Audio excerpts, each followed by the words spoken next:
Halo teman-teman, saat ini kita bersama di sini untuk berbincang dengan Bapak Revanus Satria yang merupakan CEO dari RSI Group.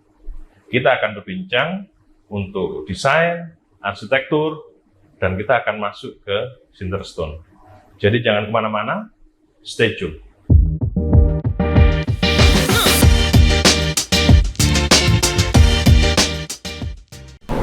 Halo teman-teman, kali ini saya bersama dengan Bapak Revanus Satria, yaitu CEO RSI Group. Kita akan banyak bicara mengenai desain, interior, dan juga Cinderstone. Mari kita mulai. Halo Pak Reva, apa kabar? Baik. Ini PPKM gimana Pak? PPKM? Ya. Ya tidak ada masalah sih. Kalau untuk kita kerja sih tidak ada masalah. Ya. Kegiatan sih masih normal. Produktivitas gimana Pak? Produktivitas justru berlipat-lipat. Waduh. Karena dengan adanya PPKM kebetulan aja, sebenarnya dari awal 2020 sih, sejak adanya corona memang ada perubahan cara kerja. Ya. Karena dulu klien itu sepertinya susah ya kalau dibilang misalnya Zoom gitu ya, virtual meeting itu tidak memungkinkan, apalagi klien baru. Sekarang mereka terbuka untuk ide itu. Jadi secara waktu juga sangat efektif ya, karena kita kerja tektokannya lebih mudah. Berarti produktivitas malah meningkat ya Pak? Iya, mungkin saya bisa bilang kalau efektivitas 300% pun lebih. Ya, karena sangat cepat sekali sekarang. Hari ini kita dapatkan info ada klien yang ingin mendesain dengan kita, 2 jam, 3 jam kita sudah bisa setting Zoom. Nggak sampai berapa hari sudah deal, besoknya saya bisa langsung kerja. Jadi betul.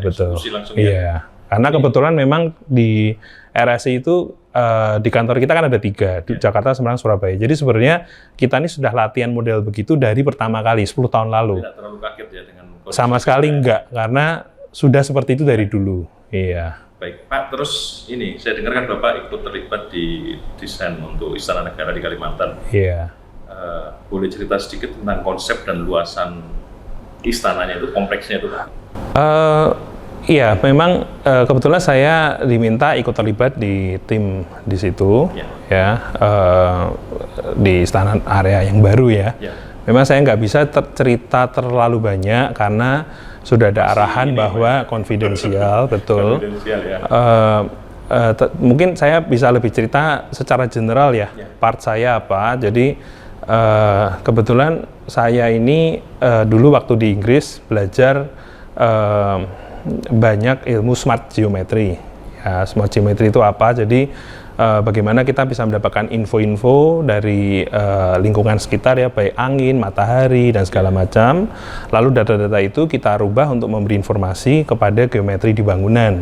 Tujuannya apa? Biar di dalam bangunan itu bisa terkontrol, misalnya mengenai suhu udara, di mana angin lewat, ada masalah apa tidak, itu seperti itu. Nanti jadi faktor-faktor itu bisa diimplementasikan langsung untuk perhitungan bangunan. Dan memang saya ini lebih sebagai auditornya. Ya, auditornya. Jadi dalam artian laporan yang saya bikin itu adalah apa yang terjadi di bangunan, kita analisa. Kita beri masukan, ya kan, apapun di situ, ya. Dan prosesnya lumayan berat karena harus memenuhi banyak prinsip, ya, undang-undang juga pasti, peraturan yang ada pasti, syarat-syarat yang diharuskan secara green design baik global ataupun yang ada di Indonesia. Jadi beda banget dengan commercial building gitu ya Pak? Ya, sangat berbeda. Tanggung jawabnya juga sangat berat.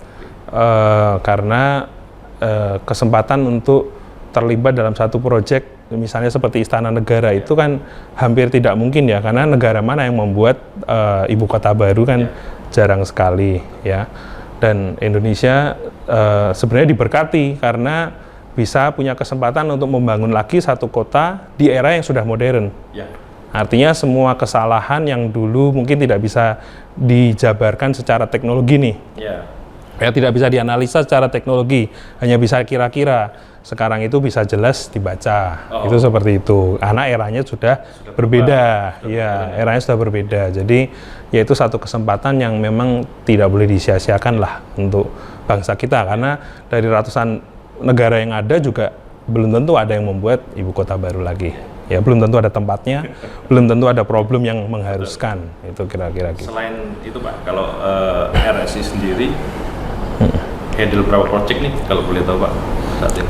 Jadi gini, mungkin sedikit cerita ya, di bawah RSI Group itu kan kita punya banyak bidang usaha. Misalnya kita bilang dalam arsitektur pun, kita kantor itu ada 4. Bukan hanya di Indonesia. Jadi kita ada kantor di Cyprus, ada kantor di Sydney, dan terbaru ini di Dubai. Di Dubai. Jadi kalau secara skup pekerjaan memang kita mengerjakan proyek di skala internasional juga. Ya, jadi selain di nasional juga di internasional. Kalau ditanya saat ini proyeknya berapa? Nggak bisa dihitung ya? Jujur agak kabur. Gitu ya? Agak kabur. Ada timnya yang memang handle semua itu, ya. Berapa proyek yang kita kerjakan, cukup banyak lah, cukup banyak. Cuman memang kesusahannya karena tersebar di seluruh Indonesia dan di luar negeri ya, dan kompleksitasnya itu sangat berbeda. Ya, karena peraturan yang ada di sini belum tentu bisa kita terapkan di sana. Sistem pembangunan pun berbeda. Ya, jadi misalnya kita ada satu villa yang kita hampir selesai di Cyprus. Saya mau ngecek, kebetulan kok corona, bordernya ditutup. Padahal harusnya tahun ini saya full di sana untuk mengecek. Nah, saya cuma bisa menilai dari foto-foto yang diberi tim di sana. Dan ada beberapa yang saya kurang setuju, itu ternyata berbeda caranya. Dalam artian cara konstruksinya berbeda. Jadi akhirnya tidak memungkinkan gitu. Jadi memang ada plus dan minus lah. Ya, ada plus dan minus yang kadang susah ditebak. Tapi desain Bapak ini rata-rata banyak. Kalau saya menyebutnya modern futuristik, itu apa sih Pak yang mendasari konsep modern yang apa ya? Kalau kita ngomongnya nyeleneh lah Pak, orang Jawa Tengah. Iya. Sebenarnya sih kalau dibilang apakah desain dari kita futuristik, itu enggak juga, karena kita itu sebenarnya tidak berpaku sama satu style. Ya, jadi kita agak berbeda karena kita lebih ke filosofi desain, tapi tidak ke style. Ya, style itu hanya kebetulan aja yang keluar. Jadi setiap proyek bisa sangat berbeda. Mungkin kalau misalnya familiar, misalnya restoran saya Ohana, di depannya kan ada bangunan itu twist and shout, itu futuristik. Ohananya minimalis. Rumah saya modern tropical. Jadi sebenarnya sih tidak seperti itu. Tidak.